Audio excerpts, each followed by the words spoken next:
When the game changed, around 2001, when we stopped doing the just all-you-can-eat home runs, you really had to, if you wanted to stay in the game, especially somebody like me who doesn't play great defense anymore. It's a huge point to be able to use the whole field and hit it around. And what you really want to do is limit bad home runs. So when I'm going opposite field, I am assured that I am not hitting the ball out of the park. So I take quite a bit off, and I'm trying to hit no more than a good hard one-hop ground ball between two infielders. What I'm really trying to do. There's always a hole in the infield. You just gotta have a plan, pay attention, and you can get yourself on base. Hopefully 8 out of 10 times. If I want to hit a ball to left center, it's the same. All I've done now is I've done this, and it's still a drop step, and boom.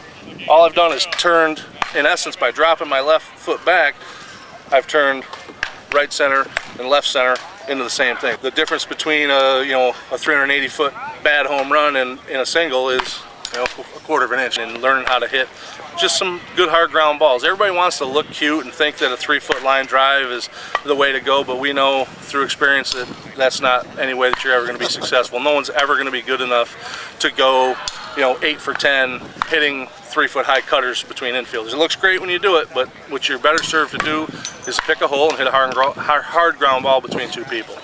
I mean, my practice swings are definitely on a downward plane, in the circle or whatever. I'm on a downward plane because I want to stay level. I'm not really looking for an upward type swing, and that's where a lot of the cut that I get on the ball, a lot of the spin that I get comes from, just trying to stay really level. And that same young man, Andy Cox, when I first started hitting batting practice with him, he shared that with me, and I asked him the same thing. I said, "Are you serious? You have the ability to either hit the top, the middle, or the bottom of the ball with that much consistency and be able to do whatever you want to do with it?" And he said yes. So I continued to hit with him for years, and I learned that there is a point at which you can do that with consistency and be successful. If the base mechanics are solid, you're just changing the angle that you're aiming at, and it's the same swing. When you go radically backside, down the right field line, do you sometimes cut that back a little bit, maybe to place it, or always the same velocity and tempo? When I start placing, I start getting myself in trouble. So I generally try to still go backside with some form of authority, so that I don't create bad habits for myself. If I know that I'm in that box and I'm attacking that ball and I'm getting I call it a lot of Pete Sampras. We go back to Pete Sampras that played tennis. I call it Petey. If I'm hitting that ball, people say, well, you want to hit the ball out. Well, I tell you right now, I could care less about it. What I want is that good contact where it's going over the infield. That way I know I'm snapping. If I'm hitting it and I'm snapping it, I call it a little duck hook, Petey Sampras, whatever you want to call it. But that lets me know that my swing's pure, it's hard, I'm breaking my wrist, and that way if I'm breaking my wrist, bam. And then simply for you, it's a matter of aiming towards the bottom third or the top third. Correct. I think you cut the ball, but cutting it not at a down angle, but cutting it a level to slightly up, as good as anybody I've ever filmed. And you can strike the top or bottom of the ball. A lot of the rec guys don't think you can do that. But when you go for base hits or home runs, you just aim at the top or bottom. And that's not a myth. That can actually be done. Rec guys don't believe that. Yes, it can be done. I mean, I don't know why they don't believe it, because that's what happens to the ball. You hit on top of it, it stays down. You hit under it, it goes up. It goes up. And a lot of times guys think, I'm trying to hit down on it, and what you're really doing is you're hitting the bottom half of the ball as you're hitting down, and you're still spinning it up. Right. And they don't understand that, as far as you can hit the bottom half or top half of a ball. Depends on the pitch too. I mean, if it's ASA, the pitch is up here, you gotta wait for it to come down to where you can go get the top or bottom half of the ball. Whereas a U-trip, it's already on that plane, so you can stay right here and do what you want with it. My back foot is about right there, right on that back angle before the plate goes back. And I don't move backside or pull. Home runs, singles, anything else, you stay right there all the time. Same spot. Yep. Every now and then, if we're in a stadium, I will come up closer to the plate, just to be able to hit that outside pitch to left center. But for the most part, I take a lot of strikes. But I'm a big fan of hitting my pitch for the most part, if I can. If you want to shift your feet a little bit, do you ever see the guys, outfielders, actually move? Oh yeah. You do? Yeah. Yes, you do. As an outfielder, and we play against the same guys enough that if they do tip it, I'm 2 steps moving towards the line on the pitch. If the infield's shedding me the pool side, and that's where I'm wanting to hit, depending on the situation. Yeah, I have hit one really far foul right field, and you'll see infielders swing around and to adjust to a backside swing, and a lot of times it'll open up that 6-hole. Doesn't always work. I'm no dummy, but yeah, in my head, sometimes it plays in my favor. You know, if I'm just trying to shoot one backside, I'm going to try to hit the middle of the ball. You know, try to keep it square on a good plane towards the other side. And do you try to go through, backside, through the 3-4 hole, or do you try to hit it in the outfield on the line? No, I try to go to 3-4 hole a lot when nobody's on base. Depends on the situation. I like slapping a 3-4 hole or the right center field gap, either one. Do the guys eventually squeeze that up on you a little bit, try to make it, less attractive? Yes.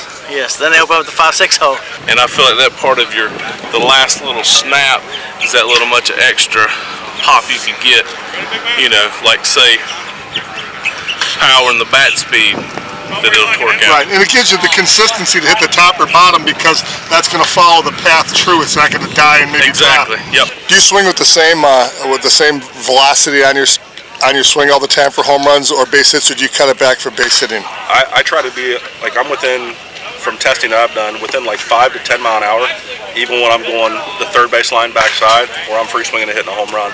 I try to base everything on where I hit the actual ball, like middle, center, top. That's where I try to base everything. It's very easy to hit the ball 300 feet. So that's something I don't need to work on. So a lot of times, or 90% of the time, I work on base hitting. And I would say out of that percentage is probably 50% is everything 6-hole, left center gap, and left field line, because that's something that I haven't, that doesn't come natural like hitting home runs does. Hitting strikes is, like you said, the primary key. And a lot of people don't know the right way how to take batting practice. Like when I go out with one other guy, maybe 2 other guys, and when I hit, I hit 10 at a time. I don't go out and hit, the whole bag of 50 or 75. It's 10 at a time. He'll throw me 10, I'll hit those 10, then rotate, and I'll go throw to him to get away from. I feel like the more fatigued you get, the more swings you take, the more bad habits you create. Whether you're going for a base hit or a home run, hitting the top or bottom of the ball, what percentage of a full swing do you think you take? I'm always going 100%. If I'm going to right field, if I'm going for a base hit, if I'm trying to hit a home run, I go hard on every swing. And a lot of times you're gonna miss balls up, and you may hit stupid home runs, but you've got to be able to trust it well enough to go 100%. A lot of the major players swing a lot of end-load bats. But with Greg, he swings a balanced bat, and he's one of only a few on the major circuit that swings a balanced bat, and you may want to elaborate on that as well. Yeah, for me, and a lot of people do ask me that when they're like, well, is your bat end-loaded? For 1 year I swung it and I got through it, but for me, as far as coming out of baseball, for me, I feel like I have more bat control with a balanced bat. I don't feel like that the end load gives me any advantage, and it may be because I have faster hands or whatnot, but for me, I feel like with a balanced bat, I control it better. And when it comes to playing the game, I know that if I need to hit a ball between first and second with a balanced bat, I can move any pitch there. Even though we're partners with DeMarini in our venture here, I always like to give you guys an opportunity for all the help you give us on the technique end to promote your product a little bit. What would you like to talk about on your new line? Yeah, we just launched the Z3000, both USSSA versions and ASA versions, that came out in February.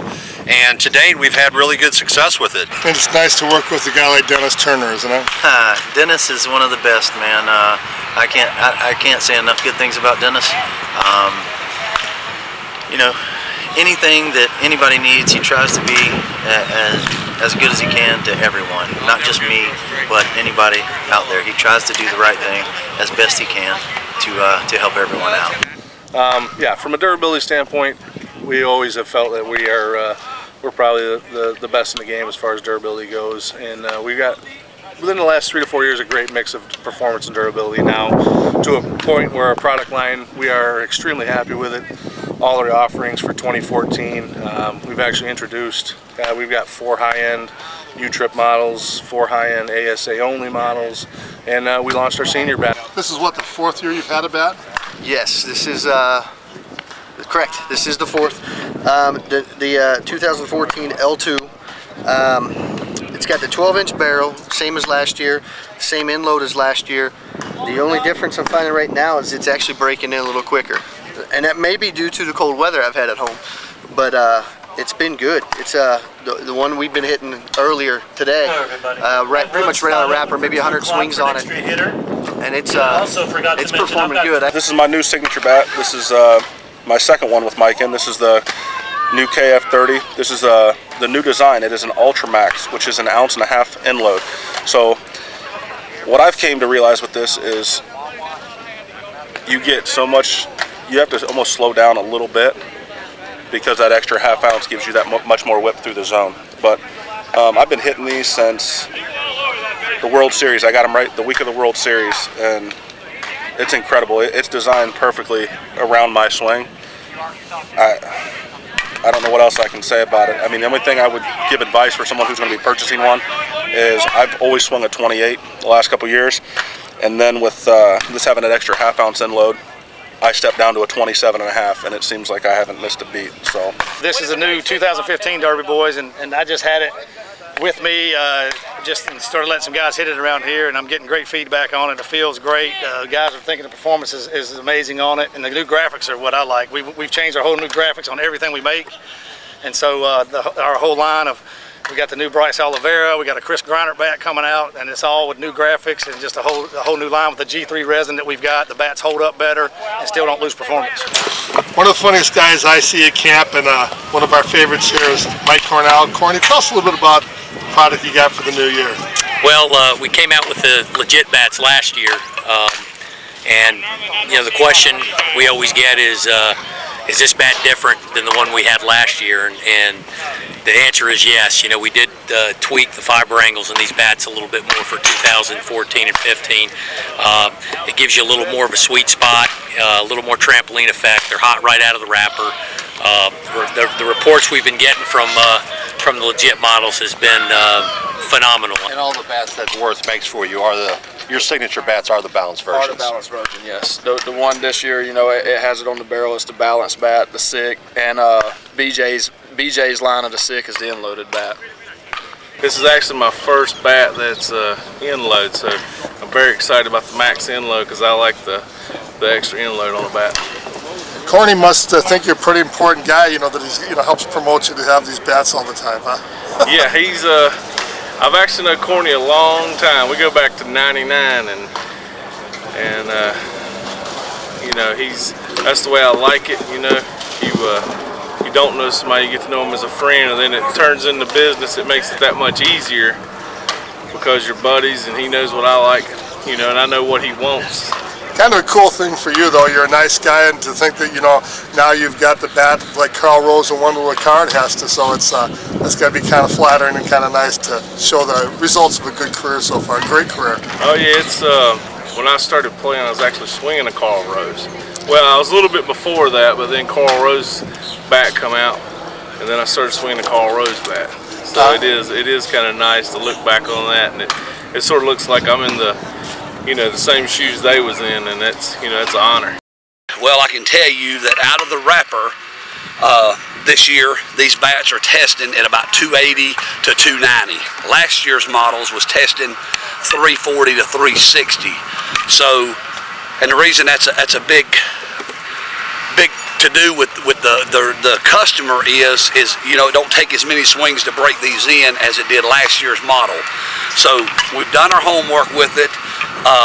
Again, technology just keeps getting better and better. Right now, I've got about 6 Signature Series bats out with Worth. I got a couple more coming out, so I'm gonna have about 8 for 2014. So technology keeps getting better. You know, we're just gonna keep growing. My company, East Coast Athletics, on the uniform side, is doing good. So we're just gonna keep chugging along and see what happens. If they want to email you for anything in East Coast Athletics, what's that email? It's Jeff@EastCoastAthletics.com. Jeff at EastCoastAthletics.com. Did you get that on camera?